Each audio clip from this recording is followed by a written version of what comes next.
Carolus Linnaeus ने बताए थे। कैरोलस लीनियस ये भाई साहब हैं जिन्होंने बाइनोमियल नोमेनक्लेचर के सिद्धांत बताए, जिनको हम लोग फॉलो कर रहे हैं।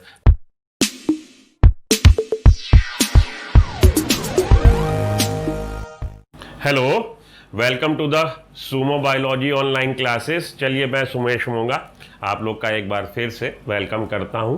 हम लोगों ने द लिविंग वर्ल्ड चैप्टर को लगाया हुआ है और द लिविंग वर्ल्ड में हम लोग आज सेकंड टॉपिक को डिस्कशन करने जा रहे हैं, तो बायोडाइवर्सिटी और नोमेनक्लेचर।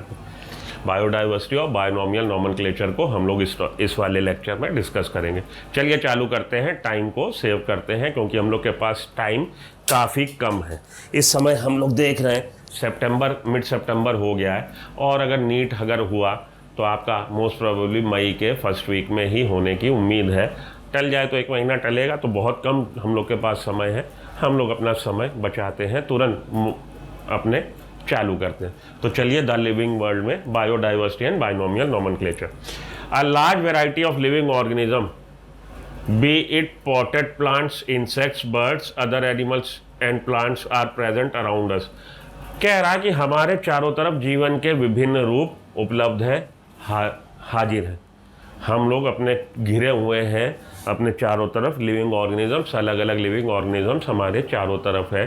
भले ही हम लोग बात कर लें पॉटेड प्लांट्स की, जो प्लांट आपने पॉट में लगा रखे हैं, गमले वगैरह में लगा रखे हैं, या दूसरे बायोटिक फैक्टर जो है लिविंग ऑर्गेनिजम्स हैं उनकी बात कर लें, एनिमल्स की बात कर लें, या हम प्लांट्स की बात कर लें, या हम माइक्रोब्स की बात कर लें, तो हमारे चारों तरफ जीवन के विभिन्न रूप हैं। हम लोग जानते हैं we can't see microbes with naked eye but they are also present around us. हालांकि हम लोग माइक्रोब्स को, बैक्टीरिया को अपनी नग्न आँखों से, नेकेड आई से देख नहीं पाते, लेकिन इसका मतलब ये नहीं है कि उनकी प्रेजेंस नहीं है, वो भी हमारे चारों तरफ मौजूद है। The number of species that are known and described range from 1.7 million to 1.8 million.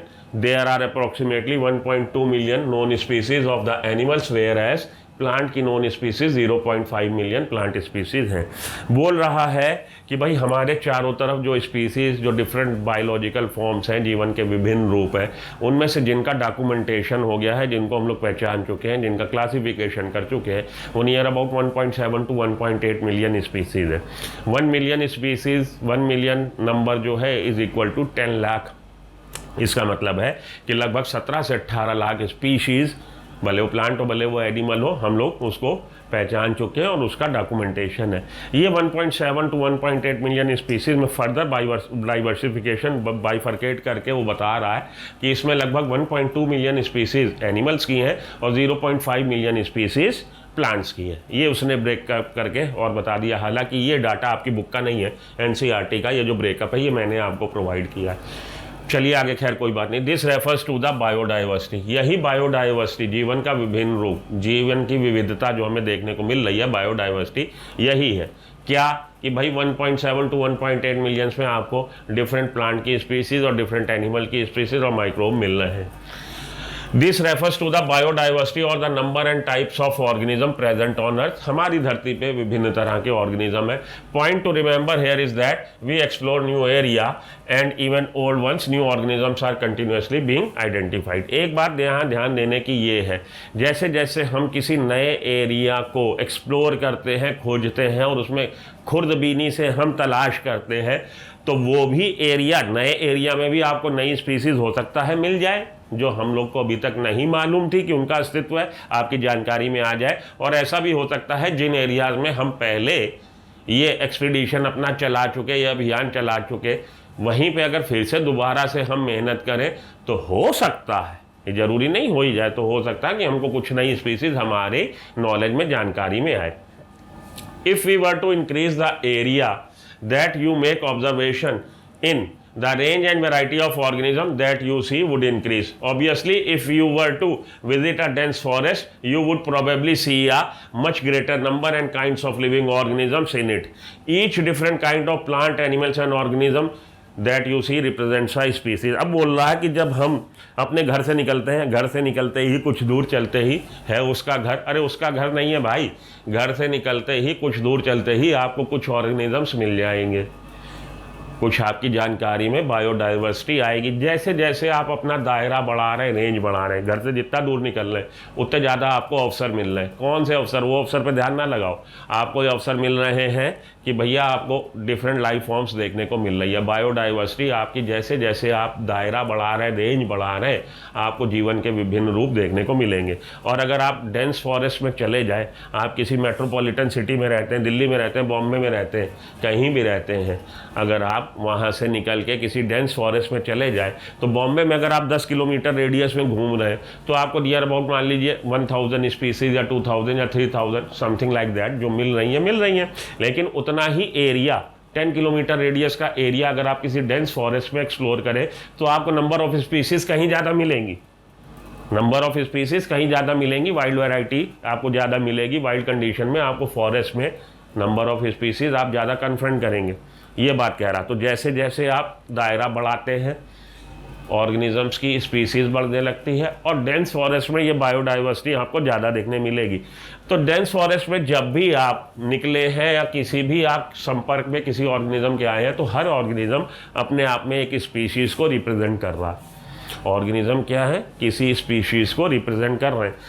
Living organism means each different kind of plant, अलग अलग प्लांट, एक ही नहीं। अब आपके मनी प्लांट के वहाँ 10 पौधे लगे हैं, बेनियन ट्री के 10 पौधे लगे या पीपल ट्री के 10 पौधे लगे, आपको जी 10 स्पीसीज हो गई। अलग अलग variety, each different kind of plant, animal, organism that you see represents a species. हर अलग जो आपको ऑर्गेनिज्म जी मिलेगा वो एक स्पीसीज को रिप्रेजेंट कर रहा है।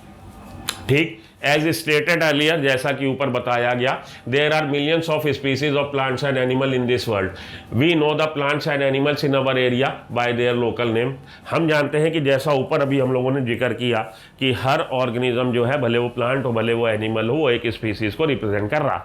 हम लोगों ने अभी बात करी। ठीक, we know that plant and animals in our area by their local name. हम अपने एरिया में जो प्लांट और एनिमल्स मिल रहे हैं हम उनका लोकल नेम रख देते हैं, पेट नेम रख। भैंसा, कुत्ता, बिल्ली, तो भैंसा, कुत्ता, बिल्ली जो हम बोल रहे हैं, अंग्रेज थोड़ी ना बोलेगा जिसके गाल लाल है टमाटर की तरह। या जो जमैका में ब्लैक स्टोन टाइप का बंदा है वो थोड़ी ना बोलेगा भैंसा, वो नहीं बोलेगा भैंसा, कुत्ता, बिल्ली, वो अपना कोई उसका नाम रखेगा। तो लोकल नेम्स अलग अलग होते हैं। This local names would vary from place to place.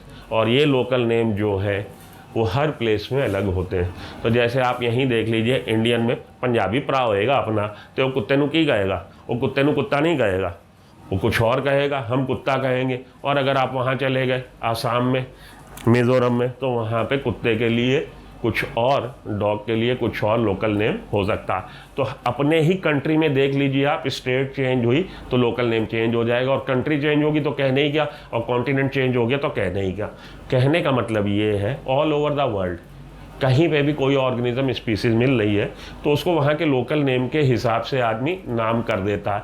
अब ये अगर हम लोग आपस में इसी तरह से कम्युनिकेट करें, मैं अपने न्यूजीलैंड में रहने वाले दोस्त को ये बताऊं कि आज मैंने एक तोता देखा, तो हो सकता है तोते को वो मैना, वो पता नहीं क्या कहता हो, तो तोते को ना तोता कहिए, मैने को ना मैना, तो तोते को ना तोता कहो, भाई कुछ कहो, ऐसा नाम दो कि वो भी वहाँ समझे कि किसकी बात हो रही है। कहने का मतलब ये है हर ऑर्गेनिज्म, हर स्पीसीज़ का लोकल नेम होता है, लेकिन ज़रूरत क्यों पड़ रही है कि हम उसको लोकल नेम से ना बुलाएं? क्योंकि लोकल नेम हर एरिया में अलग होता है। तो एक ही स्पीसीज़ के बहुत सारे नाम हो जाएंगे, उसमें आपस में कम्युनिकेट करना कि मैं किसकी बात कर रहा हूँ, वो किसकी बात कर रहा है। मैं उसको बोल रहा हूँ मैंने टाइगर देखा, और वो वहाँ पर बैठा समझ रहा मैंने पामेरियन डॉग देखा। हो सकता है वो पामेरियन डॉग को टाइगर कहता हो सकता है, क्या पता। तो लोकल नेम अलग अलग होते हैं, उससे क्या दिक्कत महसूस होगी? This local names would vary from place to place, अलग अलग प्लेस पे अलग अलग हो सकते हैं, even within a country. यहाँ तक कि एक ही देश के अलग अलग स्टेट में स्पीसीज को अलग अलग नाम से जाना जा सकता है। Probably you would recognise the confusion that would be created if we did not find way. तो आप समझ सकते हैं कि कितनी ज़्यादा घड़मस फैल जाएगी, दिक्कत हो जाएगी, कन्फ्यूज़न हो जाएगी। मैं इस समय कानपुर में हूँ। कानपुर में हम लोग बनाना को यहाँ के लोकल लैंग्वेज में केला कहते हैं, लेकिन बीच में मुझे 90s के डिकेड में समय मिला था कि मैं 2 साल गुवाहाटी में लगा के आया था। तो गुवाहाटी में केला किसी को बोल देंगे तो पत्थर लेके ही दौड़ेगा आपके पीछे, वहाँ पे केला एब्यूसिव लैंग्वेज है। अब आप समझिए कितनी ज़्यादा प्रॉब्लम हो जाएगी।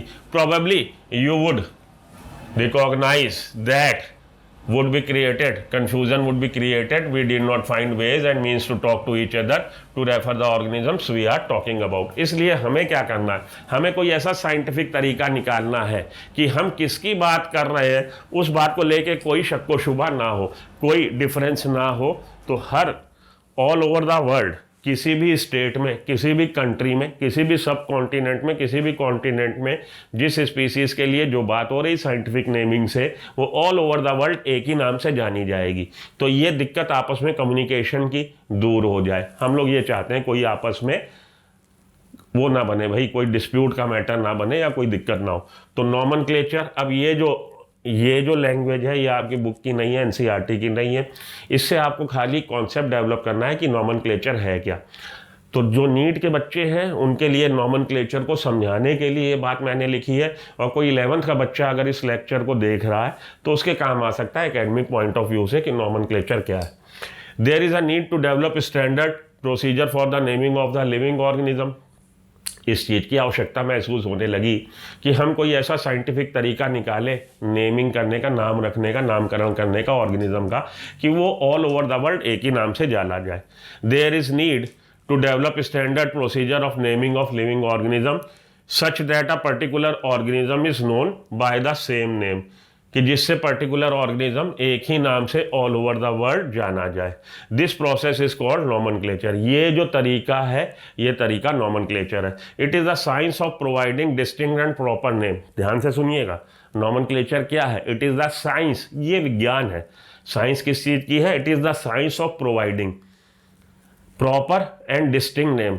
It is the science of providing distinct and proper names to organism, कि आप नाम रख दें उसका डिस्टिंक्ट, स्पष्ट, बिल्कुल अलग, डिस्टिंक्ट एंड प्रॉपर, और एक वाजिब नाम रख दे ऑर्गेनिज्म का, so that they can be easily recognise, जिससे कि हम उसको पहचान सकें, जान सकें, एंड डिफ्रेंशिएटेड फ्रॉम अदर। जैसे आप घर में, किसी के घर में मानिए 12 बच्चे हैं तो वो 1 से लेकर 12 तक नाम रख दे अगर उनके, ताकि वो पहचान सके। या आपका पेट है, मानिए बिच है, उसके 10 बच्चे, 10 पिल्ले हुए, तो कैसे आप उनको पहचानेंगे? तो अगर आपने एक ही नाम रख दिया रॉबर्ट, आपने रॉबर्ट आवाज़ लगाई तो रॉबर्ट 12 चले आएंगे। तो आप सबका अलग अलग नाम रख दीजिए, कोई भी नाम रख दीजिए, सोच लीजिएगा, खुद ही रख लीजिएगा। तो नामकरण की ज़रूरत ये है, नॉमेनक्लेचर की ज़रूरत इसलिए है that they can be easily recognised and differentiate from other, जिससे कि हम उनको आसानी से पहचान सकें और दूसरे ऑर्गेनिज्म से अलग उनका अस्तित्व पहचान सकें। नामकरण की ज़रूरत ये है। आइडेंटिफिकेशन क्या है? नॉमेनक्लेचर तो आपने समझ लिया, science of providing distinct and proper name so that organism can be easily recognise, easily differentiated from other, ये हम लोगों ने समझ लिया। It is a science of providing distinct and proper name. Nomenclature, नामकरण कर दिया, किसी घर बच्चा पैदा होता है नाम रखते हैं ना हम लोग, नामकरण कर दिया। आइडेंटिफिकेशन, आईडी कार्ड दिखाओ, आधार दिखाओ, आईडी कार्ड दिखाओ, आधार दिखाओ, ताकि हम आपका पहचान पत्र पहचान सकें। आइडेंटिफिकेशन, पहचान। ऑब्वियसली नॉमेनक्लेचर और naming is only possible when the organism is describe correctly. नाम आप तभी रख पाएंगे जब आपको उसके कैरेक्टर पता होंगे। तो आप नाम रख देते हैं उधम सिंह, कि अरे ये तो बड़ा उधम सिंह है, उसके कैरेक्टर पता है तो उधम सिंह रख दिया। या आपने उसका रख दिया ढीला बंदर, कि भाई ये तो ढीला ही बना रहता है, हर समय बीमार बना रहता है। कैरेक्टर के आधार पे आप नाम रख देते हो। तो कैरेक्टर, नॉमेनक्लेचर तभी पॉसिबल है जब उसका कैरेक्टराइजेशन हो जाए, ऑर्गेनिज्म को आप डिस्क्राइब करें करेक्टली, उसकी विशेषताएं पता हो, वी नोट, और साथ में हमें ये पता हो what organism the name is attached to. साथ में हमें ये पता हो कि भाई उसके कैरेक्टर पता होने के बाद हमने जो नाम रखा कि इसका नाम का किस कैरेक्टर पे उसका नाम साथ में जुड़ा हुआ है। This is identification. तो कैरेक्टराइजेशन, कैरेक्टर जब आपने पहचान लिया उसका, इसका मतलब आपने उसका आइडेंटिफिकेशन कर लिया। Identification is the finding of, अब ये भी आपकी एनसीईआरटी की लैंग्वेज नहीं है और ये भी आपसे पूछा ना जाएगा, इससे एमसीक्यू नहीं आएगा, लेकिन आपको क्लासिफिकेशन समझने के लिए ये नॉमेनक्लेचर क्या होता है, आइडेंटिफिकेशन क्या होता है, ये थोड़ा सा कॉन्सेप्ट अपना डेवलप करना पड़ेगा। Identification is the finding of proper correct name and place of an organism in a system of classification. तो आइडेंटिफिकेशन है finding of correct name and place, कि आप किसी ऑर्गेनिज्म का वास्तविक नाम, करेक्ट नाम, सच्चा नाम, सही नाम पहचान सकें। Finding of correct name and place, और उसकी क्लासिफिकेशन में कहाँ पे स्थान है, कॉर्डेट है कि नॉन कॉर्डेट है, कॉर्डेट है तो पाइसेस में आ रहा है, एव्स में आ रहा है, रेप्टाइल में आ रहा है, एम्फीबियन में आ रहा है कि मैमल में आ रहा है। तो finding of correct name and place of an organism in a system of classification. Identification is done with the help of की। ये वाली लाइन इंपॉर्टेंट है, इस लाइन से एमसीक्यू बन सकता है। Identification is done by with the help of keys, MCQ. ये आपका एमसीक्यू का मल्टीपल चॉइस क्वेश्चन का आधार बन सकता है। In order to facilitate the study, अध्ययन की सुविधा के लिए, number of scientist has establish procedure to assign a scientific name to each known organism. तो बहुत सारे लोगों ने ऑर्गेनिजम्स की स्टडी के लिए ये समझा कि ऑर्गेनिजम्स की स्टडी करना आसान तब होगा जब उनका प्रॉपर नेम होगा। तो साइंटिस्ट ने ये बुद्धि लगाई, साइंटिस्ट ने ये सोचा कि अगर हम ऑर्गेनिजम्स को स्टडी करना चाहते हैं तो सबसे पहले उनका नाम रखा जाए, उससे हमें उनको स्टडी करने में आसानी होगी।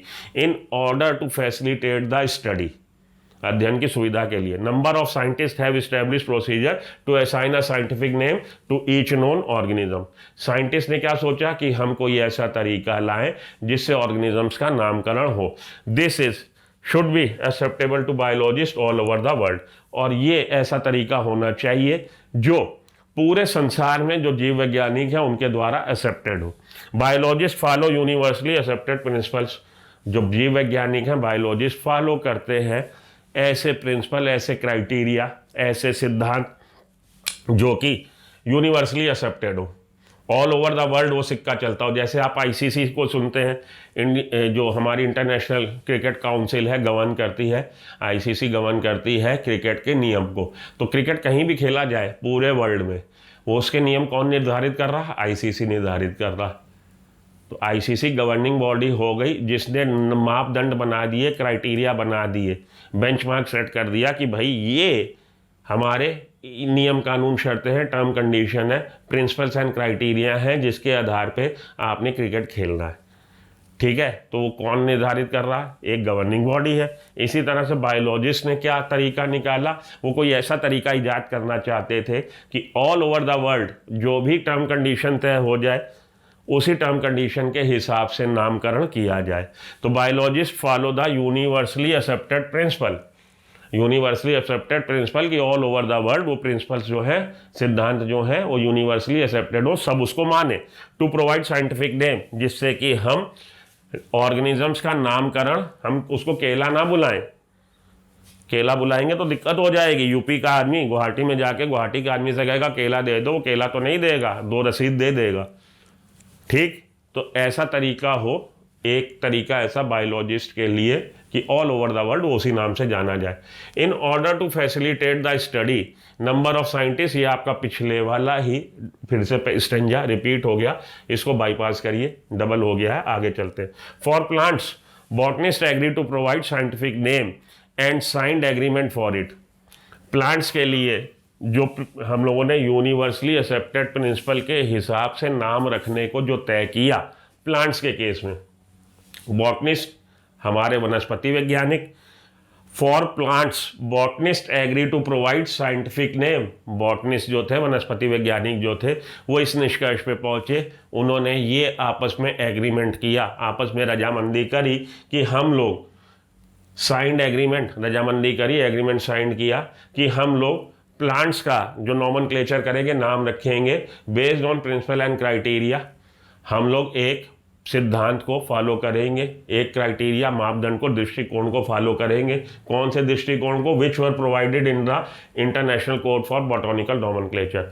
उन सिद्धांतों को पालन करेंगे, उन नियमों को पालन करेंगे जो international code for botanical nomenclature ICBN बताता है। तो international code for botanical nomenclature क्या है? ये एक तरह का एग्रीमेंट है, ये कोई बॉडी नहीं है ICC की तरह, ये कोई ऑफिस नहीं है, ये एक तरह का एग्रीमेंट है, दस्तावेज है, जिसमें सभी लोगों ने रजामंदी करी और आपस में ट्रीटी साइन करी, एग्रीमेंट साइन किया कि ठीक है इसको हम फॉलो करेंगे, ICBN को फॉलो करेंगे, international code for botanical nomenclature.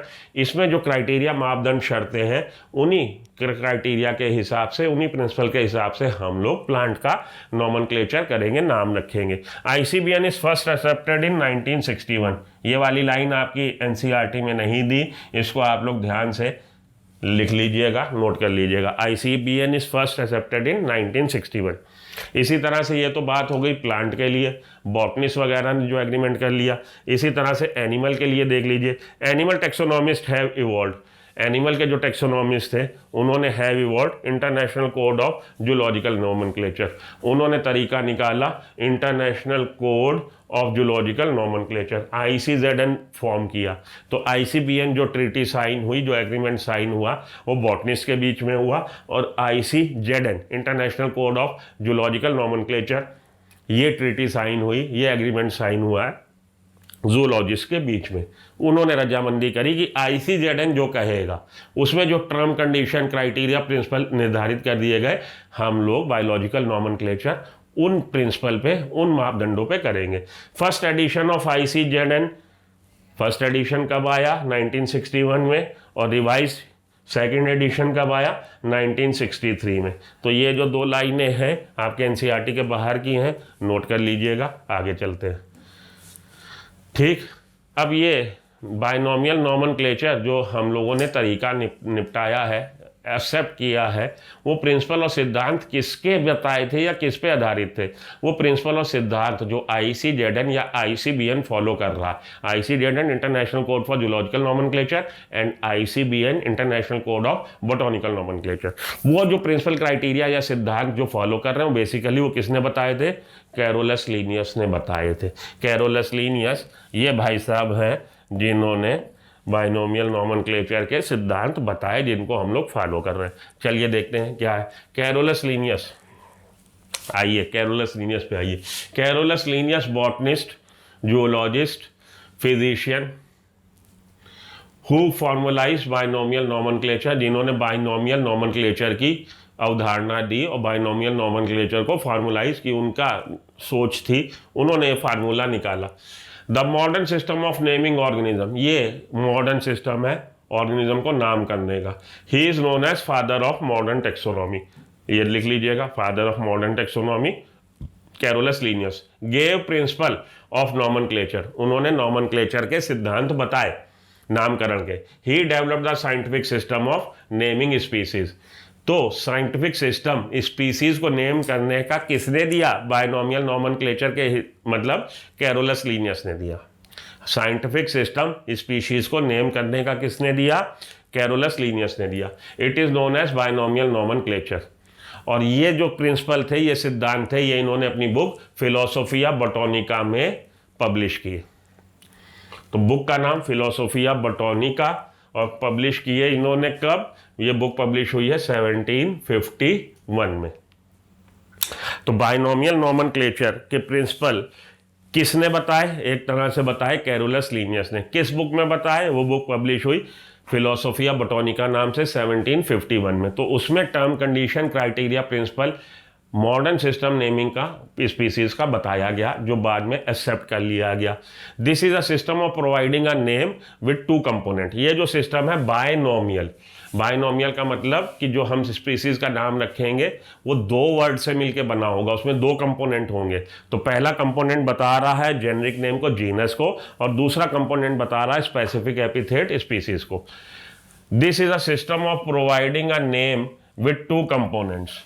ये सिस्टम ऐसा है नामकरण का जिसके दो कंपोनेंट है। The two components are the generic name also called genus and the specific epithet represents the species. ये कंपोनेंट आपका जीनस, पहला जो दो वर्ड से बना होगा हमारा साइंटिफिक नेम, किसी भी स्पीशीज का दो वर्ड होंगे, उसमें पहला कंपोनेंट, दो कंपोनेंट कह लीजिए, दो वर्ड कह लीजिए। पहला कंपोनेंट या पहला वर्ड जीनस को रिप्रेजेंट कर रहा है और दूसरा वर्ड स्पेसिफिक एपिथेट या स्पीसीज को रिप्रेजेंट कर रहा है। Now this system is accepted by biologist. ये जो सिस्टम था बाइनोमियल नॉमेनक्लेचर का जो इन्होंने दिया, जिसके सिद्धांत इन्होंने बताए 1751 में छपी बुक में फिलोसोफिया बोटोनिका में, वो सिद्धांतों को आज की तारीख में बायोलॉजिस्ट ने स्वीकार कर लिया।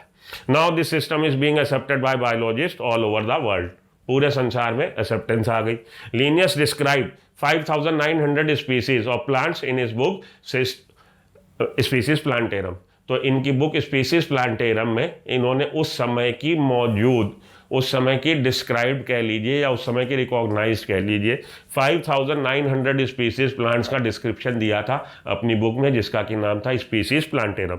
इसी हिसाब 1753 में प्रिंट हुई। इसी हिसाब से इन्होंने एनिमल्स के लिए 4326 स्पीसीज एनिमल्स की डिस्क्राइब करी थी सिस्टमा नेचुरे, जो कि 1758 में उसका 10th एडिशन आया है। तो 10th एडिशन सिस्टमा नेचुरे का 1758 में आया है, 1751 में फर्स्ट एडिशन आया था, 1751 में पहली बार प्रिंट हुई, 1758 में 10th एडिशन आया।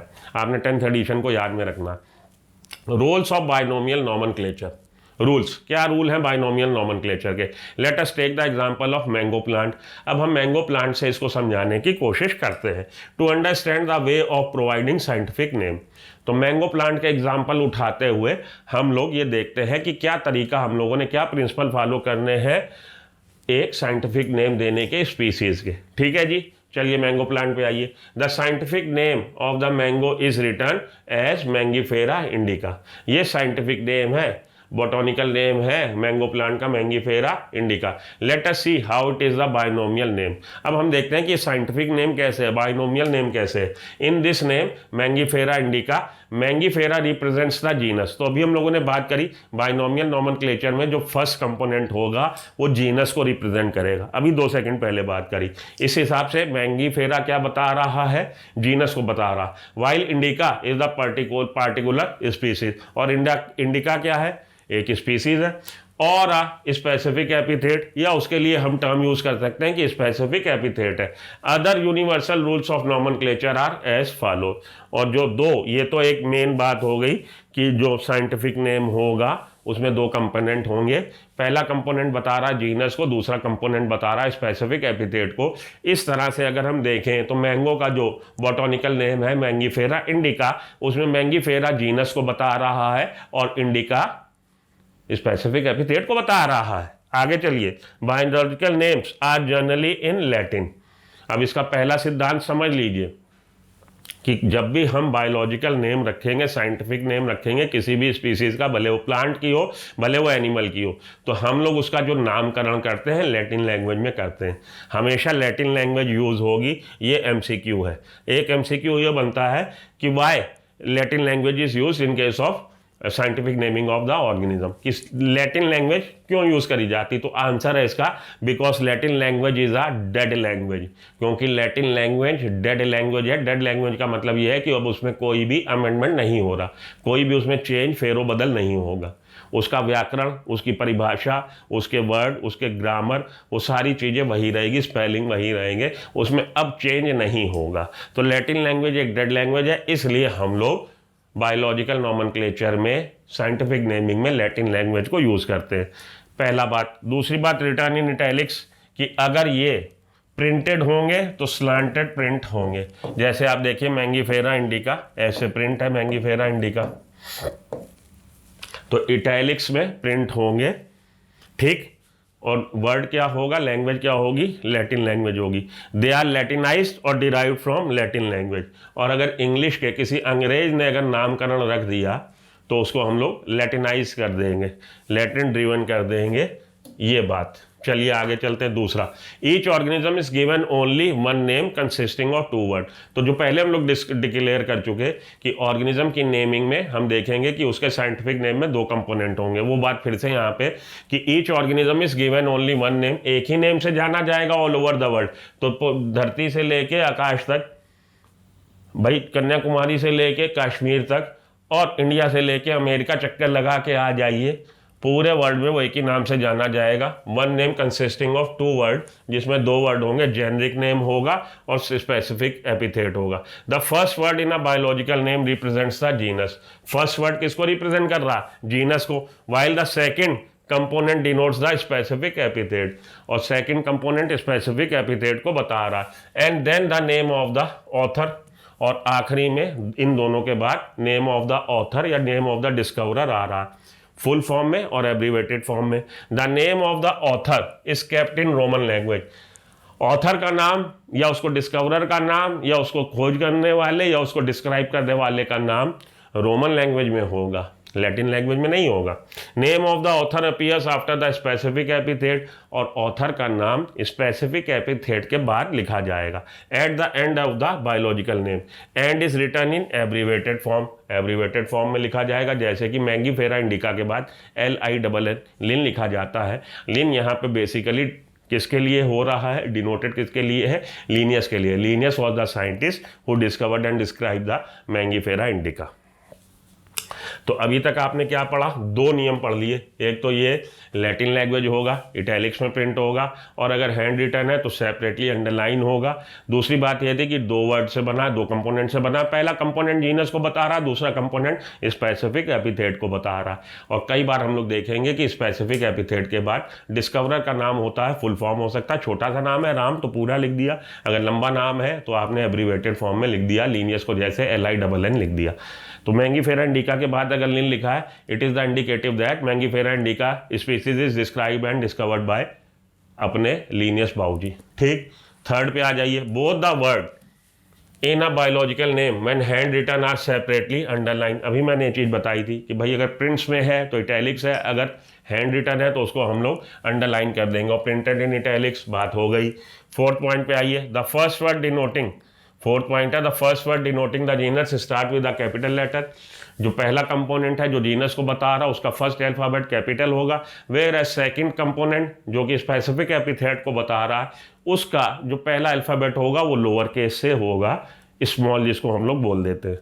तो कैपिटल लेटर और स्मॉल लेटर, बेसिकली कहना चाहिए लोअर केस अल्फाबेट। चलिए वो खैर, चलिए तो ये स्पेसिफिक एपिथेट का स्मॉल लेटर से it can be illustrated with an example. Mangifera indica में देख लीजिए, मैंगीफेरा लिखा गया है जो, उसमें M कैपिटल लेटर से लिखा गया है और इंडिका का I स्मॉल लेटर से लिखा गया है या लोअर केस लेटर से लिखा गया है। अब ये जो बात है ये आपकी NCERT की नहीं, बाहर की है, समझ लीजिए। No names are recognized prior to those used by Linnaeus in 1753। इससे पहले के किसी भी नाम को मान्यता प्राप्त नहीं है। क्यों नहीं है? क्यों नहीं है? क्योंकि भैया 1753 में बुक आई थी, कौन सी? Species plantarum. तो स्पीसीज प्लांटेरम जब पब्लिश हुई तब से ये मान लिया गया कि उसके पहले के अगर किसी साइंटिफिक कोई नाम दे रखा है किसी साइंटिस्ट ने, उसको हम लोग नहीं मानेंगे। और उसके बाद अगर किसी ने नाम दिया तो उसमें ये अमेंडमेंट करके इस तरह से हम लोग उसको फिर अप्रूवल दे देंगे। तो प्लांट का नाम अगर 1753 से पहले किसी साइंटिस्ट ने दिया, नहीं माना जाएगा, उसकी मान्यता नहीं। For plants in species plantarum and 1758। और एनिमल्स के केस में 1758 ये वो सन है जिस सन में 10th एडिशन सिस्टमा नेचुरे का आया था। इससे आप समझ लीजिए, ये वाली लाइनें लिख लीजिएगा। हालांकि आपके कोर्स से बाहर का है, लेकिन कभी कभार एक दो क्वेश्चन इस तरह से आ जाते हैं जो कोर्स के बाहर के हो, को यही फंस जाए। The names with the genus and species are called tautonym. और अगर कोई आपको ऐसा नाम मिल रहा है जिसमें जीनस और स्पीसीज सेम वर्ड से बना है तो उसके लिए टर्म यूज होता है टोटोनिम। जैसे कि example Rattus, Rattus they are not recognised by botanist. अब इस तरह का नाम जिसमें जीनस और स्पीसीज सेम हो वो आपको केवल एनिमल्स में ही मिलेगा, प्लांट्स में नहीं मिलेगा, क्योंकि बॉटनिस्ट वनस्पति विज्ञान के साइंटिस्ट इस तरह के नाम को मान्यता नहीं देते। इसलिए ऐसा नाम जिसमें जीनस और स्पीसीज सेम वर्ड से बना हो वो केवल आपको एनिमल्स के केस में ही मिलेगा, जैसे कि रेटस, रेटस टोटोनिम कहलाता है। ट्राइनोमियल नोमेनक्लेचर, तो बाइनोमियल नोमेनक्लेचर किसने दिया था? कैरोलस लीनियस ने। ट्राइनोमियल नोमेनक्लेचर की उसमें 3 कंपोनेंट, तो ये भी क्वेश्चन आ गया है कि trinomial nomenclature propose by Lamarck, it is employed to describe sub species. अब इसमें जो तीसरा वर्ड है वो सब स्पीसीज का है। तो 3 वर्ड से बना अगर साइंटिफिक नेम है तो पहला वर्ड बता रहा है जीनस को, दूसरा वर्ड बता रहा है स्पीसीज को, तीसरा वर्ड बता रहा है सब स्पीसीज को। ये प्रक्रिया, ये पद्धति किसने चालू करी? ये पद्धति लेमार्क ने। तो इसका एक एग्जांपल है कॉर्वस स्प्लेंडस स्प्लेंडस। तो कॉर्वस स्प्लेंडस स्प्लेंडस, इसमें कॉर्वस बता रहा है किसको? जीनस को। स्प्लेंडस किसको बता रहा है? स्पीसीज को। और ये वाला स्प्लेंडस सब स्पीसीज को। The name with same species and subspecies name are called autonym. तो टोटोनिम था same genus same specific epithet, यहाँ पे same species and same subspecies, उसके लिए टर्म है ऑटोनिम। ये थोड़ी सी आपके NCERT के बाहर की 2-4 बातें हैं, थोड़ा सा पढ़ लो बाहर से, ज़्यादा नहीं, 2-4 बातें हैं, लिख लो।